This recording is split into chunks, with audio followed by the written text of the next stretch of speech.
This week's session is on health education and behavior change.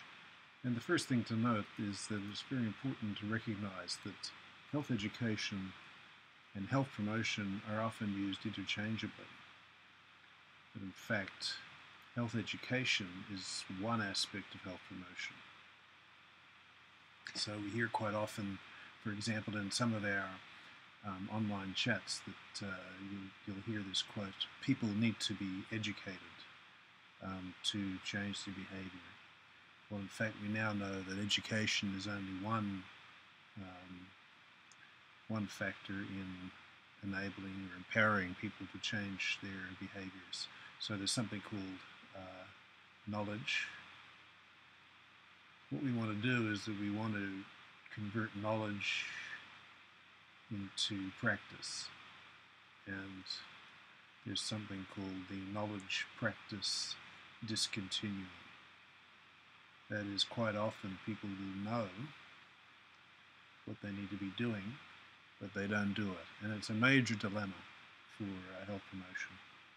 So health education is a particularly valuable tool in the clinical setting, where firstly health professionals work one-on-one, but also the patient group or the subject group that we're working with are very enthusiastic because they're already ill and they're desperate to become healthy again. But as I said previously, it's important to know that simply educating individuals does not necessarily convert into behavior change. It's a very important phenomenon to understand. Now, this framework for health promotion is quite a useful framework, and basically it maps out.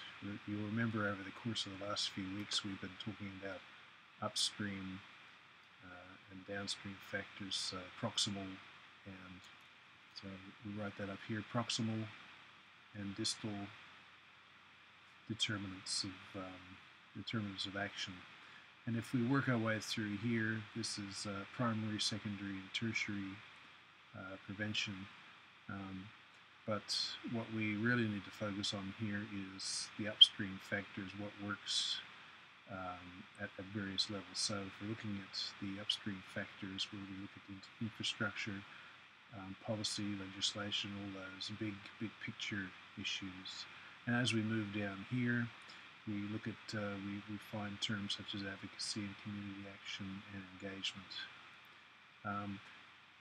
And then further down at the individual level, there's knowledge, understanding, and self-development. And then we have at the individual level again, at the primary care approach, so doctors and various other clinical specialists.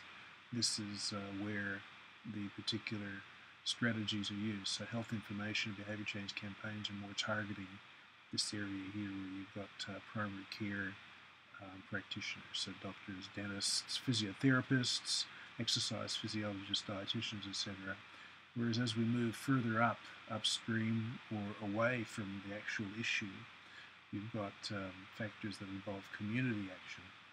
And then up here we've got the infrastructure, so basically things like policy and law, legislation, and change within organizations.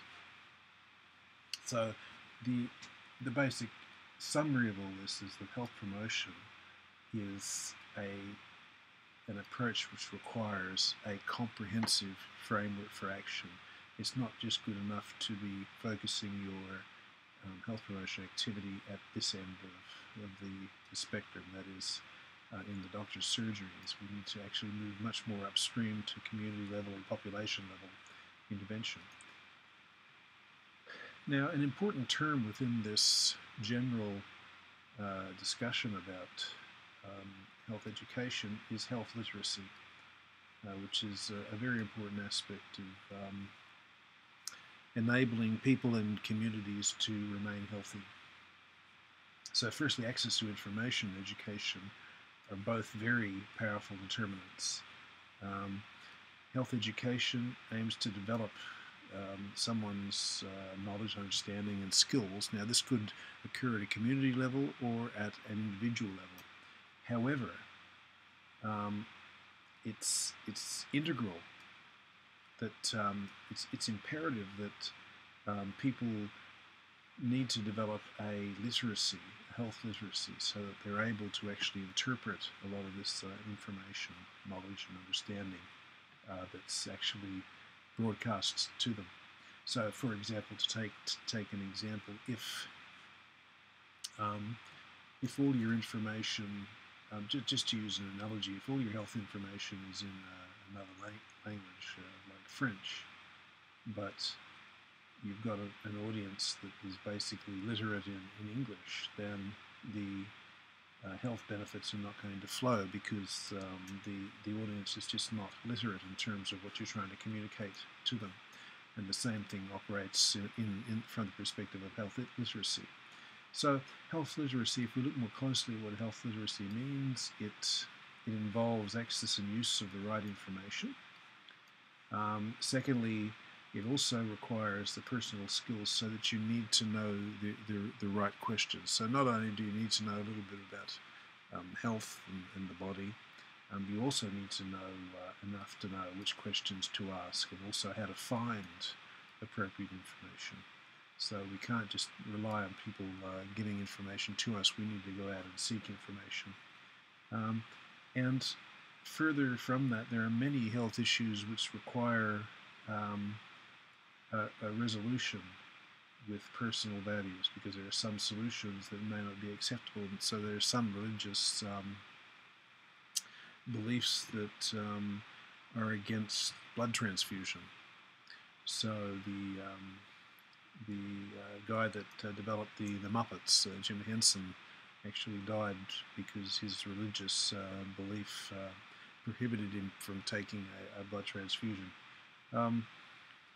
Health literacy then provides options that aren't necessarily available otherwise, because it broadens the scope for your ability to take charge of your own health, and this is a very important part of health promotion. So it basically expands your options in terms of seeking out either prevention or therapy options.